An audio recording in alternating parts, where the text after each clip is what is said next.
ಈ ವೇದ ತಂಗಿನ ನೋಡೋಕ್ಕೆ ಅಂತ ಹುಡುಗನ ಮನೆಯವ್ರು ಬಂದಿರ್ತಾರೆ. ಆದರೆ ವೇದ ಮನೆ ಪತ್ರ ಹಾಗೆ ಅಂಗಡಿ ಪತ್ರನ ಬರೆಸ್ಕೊಂಡು ಬಂದು ಈಗ ಅವಳನ್ನ ಒದ್ದು ಓಡಿಸ್ತೀನಿ ಇಲ್ಲಿಂದ, ಅವಳು ಹೇಗೆ ಇನ್ನು ಮುಂದೆ ಜೀವನ ಮಾಡ್ತಾಳೋ ನಾನು ನೋಡೇ ಬಿಡ್ತೀನಿ, ಆ ಅಂಗಡಿ ಒಂದು ಕಿತ್ಕೊಂಡ್ರೆ ಅವಳ ಬದುಕು ಛಿದ್ರ ಛಿದ್ರ ಆಗಿಬಿಡುತ್ತೆ ಅಂತ ವಿಕ್ರಮ್ ಅಂದ್ಕೊಂಡು ಪೇಪರ್ಗಳನ್ನ ಸೈನ್ ಹಾಕಿಸ್ಕೊಂಡು ವೇದ ಮನೆ ಹತ್ರ ಬರ್ತಾನೆ. ಹುಡುಗಿನ ನೋಡೋಕೆ ಬಂದಾಗ ಹುಡುಗಿ ತುಂಬ ಚೆನ್ನಾಗಿದ್ದಾಳೆ, ನಮ್ಗೆ ಇಷ್ಟ ಆಯಿತು ಅಂತ ವೇದ ತಂಗಿ ಬಗ್ಗೆ ಮಾತಾಡ್ತಿರ್ತಾರೆ. ಸರಿ, ಹಾಗಾದರೆ ನೀವು ಒಪ್ಪಿಗೆ ಕೊಟ್ಟರೆ ಈಗ ಇನ್ನು ಮಾತುಕತೆ ಎಲ್ಲ ಮುಂದುವರಿಸ್ಬೋದು ಅಂತ ದೇವಕಿ ಹೇಳ್ತಾರೆ. ಸರಿ, ಆದರೆ ಅದಕ್ಕೂ ಮುಂಚೆ ಹುಡುಗ ಹುಡುಗಿ ಬೇರೆ ಏನಾದರೂ ಮಾತಾಡೋ ಹಾಗಿದ್ರೆ ಮಾತಾಡ್ಕೊಳ್ಳಿ, ಇಬ್ಬರೇ ಹೋಗಿ ಕಳಿಸ್ಕೊಡೋಣ ಅಂತ ಹೇಳ್ತಾರೆ.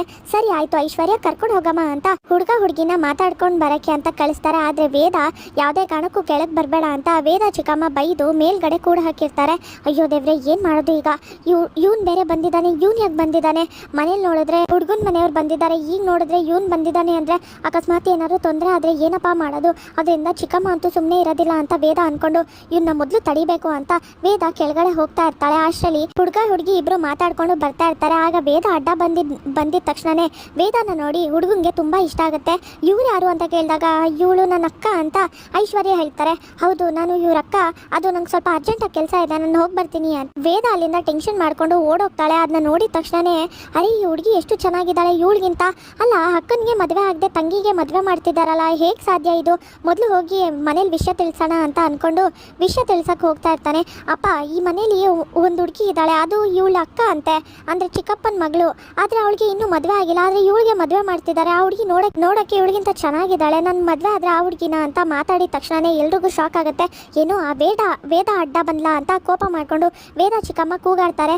ದಯವಿಟ್ಟು ಹೋಗಬೇಡಿ, ಒಂದು ನಿಮಿಷ ಕೇಳಿ, ಮಾತು ಕೇಳಿ ಅಂತ ದೇವಕಿ ಹೇಳಿದ್ರು ಕೂಡ ಇಲ್ಲ, ಈ ಸಂಬಂಧ ಬೇಡ ಅಂತ ಅಲ್ಲಿಂದ ಹೊರಟೋಗ್ತಾರೆ. ಅದರಿಂದ ಐಶ್ವರ್ಯಗೆ ತುಂಬಾ ಕೋಪ ಬರುತ್ತೆ, ದೇವಕಿ ಕೂಡ ಕೋಪ ಬರುತ್ತೆ.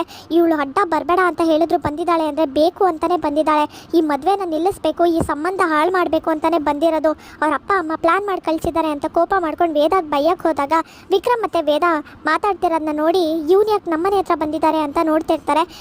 ಯಾಕೋ ನೀನು ಬಂದಿದ್ಯಾ ಇಲ್ಲಿ, ನೋಡು ನನ್ನ ತಂಗಿಗೆ ಮದುವೆ ಫಿಕ್ಸ್ ಆಗೋದ್ರಲ್ಲಿದೆ, ಹಾಗೆ ಹುಡುಗನ ಮನೆಯವ್ರು ಬಂದಿದ್ದಾರೆ, ಸುಮ್ಮನೆ ಇಲ್ಲಿ ರಗಳೆ ಮಾಡಬೇಡ, ಇಲ್ಲಿಂದ ಹೋಗ್ತಾ ಇರು ಅಂತ ವೇದ ಹೇಳ್ತಾಳೆ. ತುಂಟು ಮರೈತಿ ನಿಂಗೆ, ಇವತ್ತು ಸರಿಯಾಗಿ ಮಾರಿ ಹಬ್ಬ ಮಾಡ್ತೀನಿ ಅಂತ ವಿಕ್ರಮ್ ಪೇಪರ್ಸ್ ನೋಡ್ತಾ ಹೇಳ್ತಾನೆ.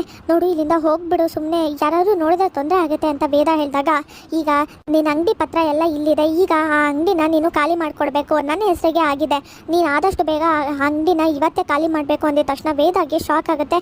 ಏನು ಹೇಳ್ತಿದ್ಯಾ ಅಂತ ಕೇಳ್ತಾ